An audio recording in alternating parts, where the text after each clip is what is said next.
Hello everyone, I'm Leander. Welcome to Open Source Geeks. I've made a lot of videos about how to fix things or build computers. But when friends text me about how to do it, I normally will suggest them to take it to the repair store. But why do I do that if I'm teaching them how to do it themselves? Let's find out about that today.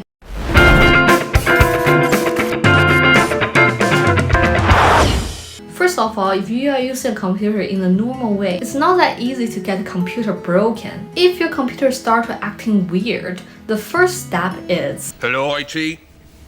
Have you tried turning it off and on again? Normally that will fix 90% of the software problems. And make sure your computer doesn't have software that's from unclear sources. Your computer will be fine in most situations. Some people might be saying that, why is my computer so slow?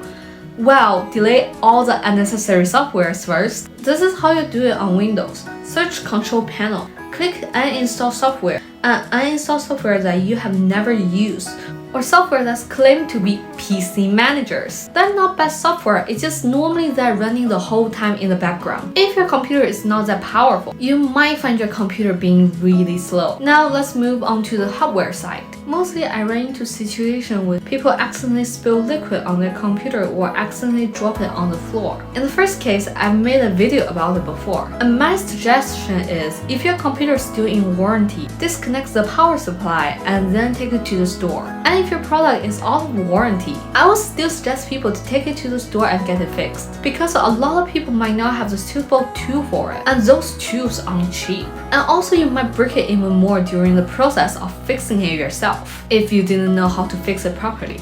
Like my controller or my laptop, they're all damaged by myself when I try to fix it. So if you want to fix your own stuff, make sure you have the right tools and also be aware of the consequences. Okay, this is all this episode of Open Source Geeks. If you like this video, hit a like and share with your friends.